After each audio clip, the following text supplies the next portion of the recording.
Hey y'all, it's me, Kevvie. So last year, I got really into reading Agatha Christie. Since October, I have read 13 of her novels. So I just wanted to take a few minutes and share my thoughts on them. This video should be mostly spoiler-free. I'm not going to reveal who done it. If I get into spoiler territory, I will give a warning and put a time code over here so y'all know where to jump to. Also, real quick before we begin, I want to talk about the order in which I've been reading these.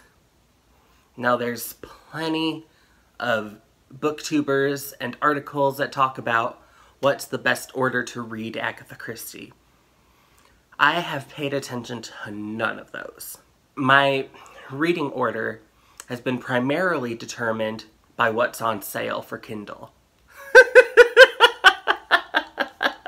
So yeah, the order I'm reading in is going to be way different than what you're used to seeing from other booktubers. While I want to focus on the books I've read since October, there were 2 Agatha Christie books that I read in January of last year. So much has gone on since then.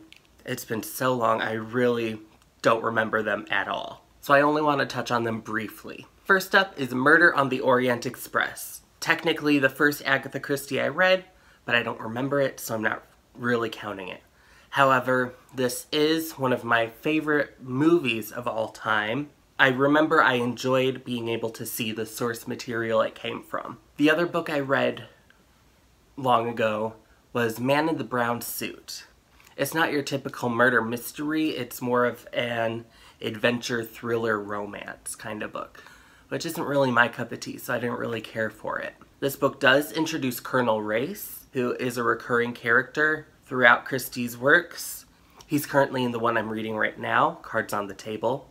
So it's cool seeing where he comes from, but other than that, it's not really necessary reading. There is an adaptation of this book starring Blanche Devereaux.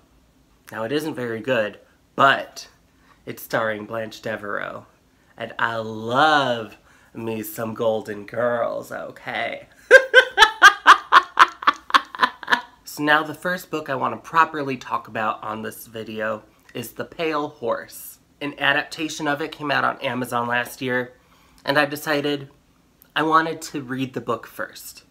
I had seen so many adaptations, this time I wanted to start with the book. Loved it. When the solution was revealed, I was just dumbstruck by how oblivious I had been. Spoilers incoming in 5, 4, 3, 2, 1. The most significant clue in this case is presented in a very mundane manner. I remember as I was reading, I skimmed past this section because it just seemed so irrelevant.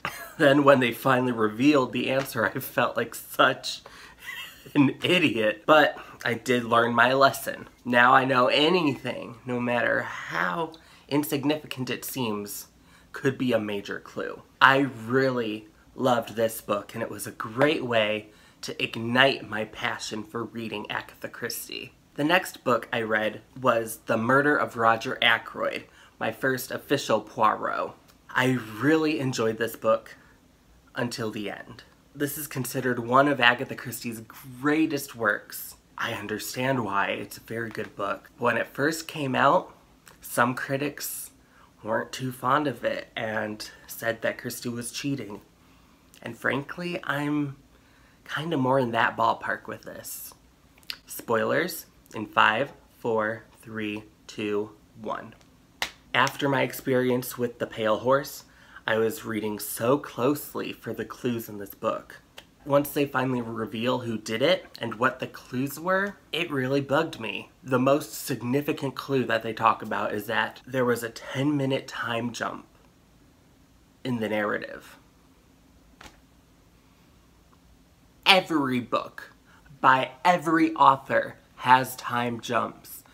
No story is told minute by minute, second by second.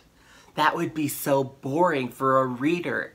Nobody wants that. All storytelling jumps from one point to the next one to the next one. So why should I give a damn that somebody jumped ahead 10 minutes. That is how books work.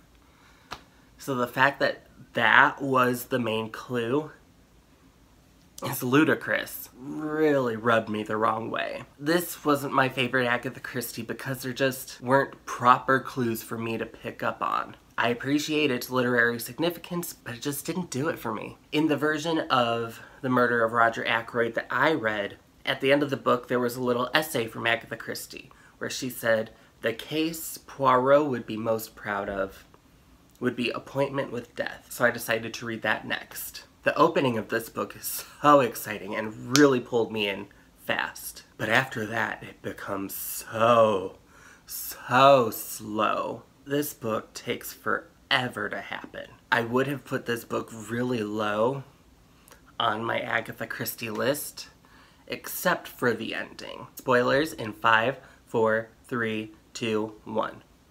When they finally get everyone together in the room at the end, you're expecting one of the people sitting in here is the killer, but they're not. It was all just a grand display for the actual killer to overhear through the wall. And that twist brought me so much joy and really redeemed the book for me. In contrast with Appointment with Death, Body in the Library goes much faster. The murder takes place, like, before the first chapter even starts, so you're immediately in on the action. The way Agatha Christie wrote the first chapter about the dreaming and kind of awake but still kind of asleep, that section was just masterfully written. The two characters, the Bantries, particularly Mrs. Bantry, were so funny.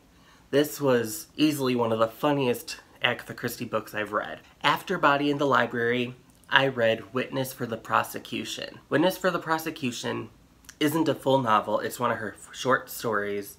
It can be read in about a half hour. This is another one where it's one of my favorite movies of all time. I knew already exactly what was going to be happening and what to expect, but still it was immensely satisfying. Expertly written. Honestly, in my opinion, this is Agatha Christie's greatest work. After that, I read 450 from Paddington. This is another one where I had watched the adaptation ahead of time, so I had an idea of what was going on and what to expect. I really love the premise of this story. I think Miss Marple is fantastic, and I love that she gets a little sidekick together to help her figure out this case. This book really excels at developing these characters. It's an excellent character study in trying to get to know who everybody is and what could compel them to murder. It is good, solid Agatha Christie. After that, I finally decided to tackle And Then There Were None.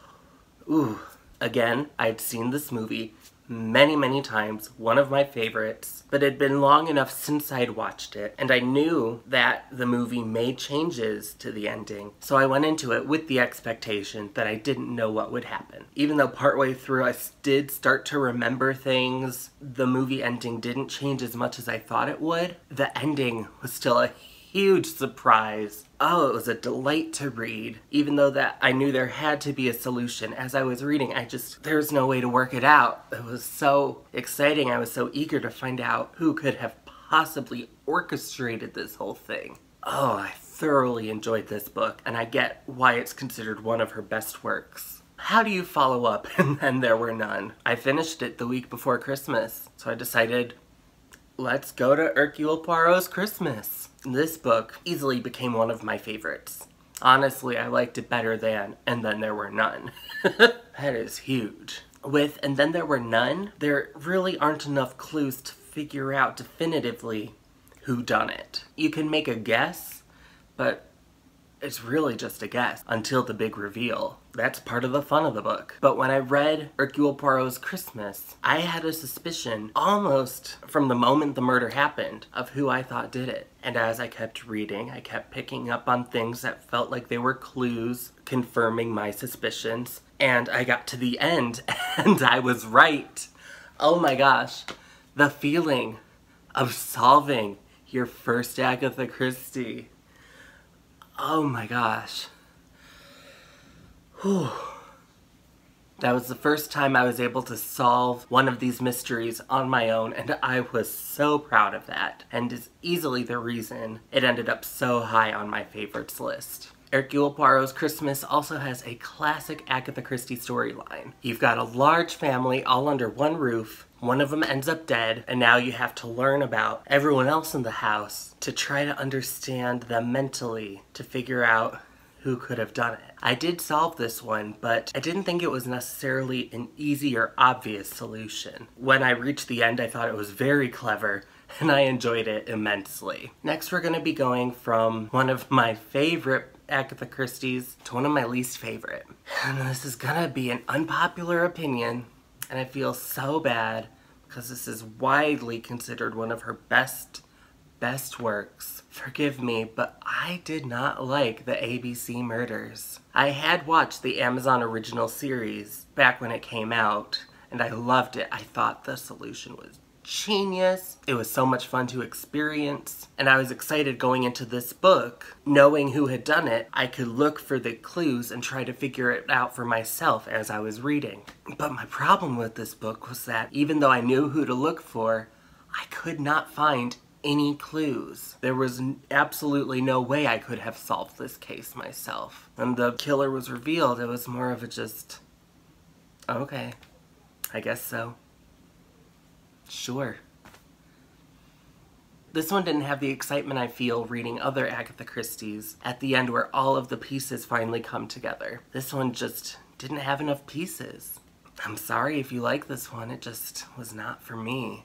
Next up is A Murder is Announced. Yet another case where I'd already seen the adaptation before I read it. I don't know, I really loved the adaptation, and I loved the solution of who did it and how they did it. I just didn't get as hyped or excited about it at the end this time. It wasn't bad by any means. I'd say it's more just middle of the road, kinda. Alright, we're getting into the final few books now. The next book I read was N or M. This was my first experience of Tommy and Tuppence. The two of them aren't as well known as Hercule Poirot or Miss Marple, but they're fun because the two of them age drastically over the course of their series. With Poirot, for instance, you meet him and almost immediately he's retired, so he doesn't age much throughout the course of the books. With Tommy and Tuppence, you meet them as young kids, 20-somethings, and they end up in full old age, all gray and frail, and it's really cool seeing how their work changes as they change. In this book, they're middle-aged, have adult children, and they're in the middle of World War II and don't know what to do. I really enjoyed this one. It wasn't a murder mystery, it was, there's a spy among us, and we have to figure out who it is. And I was proud of myself for being able to put all the pieces together pretty early on. The next book in the Tommy and Tuppence chronology is By the Pricking of My Thumbs. They're much older in this one, at least in their late 50s. This one is about Tuppence's attempt to locate this elderly woman who disappeared after asking her, "Was it your poor child behind the fireplace?" Ooh. Yeah. The title of this book is a Shakespearean allusion, of course. Just like the title, this book is filled with witchiness, allusions to witchcraft. I was really sucked into this story, and I was not expecting the final reveal at all. Oh my gosh, it blew me away. I really loved that. For sure, my favorite Tommy and Tuppence I've read so far. Now, the most recent Agatha Christie I've completed is Crooked House. Like Hercule Poirot's Christmas, Crooked House is about a large family in a house together. One of them dies.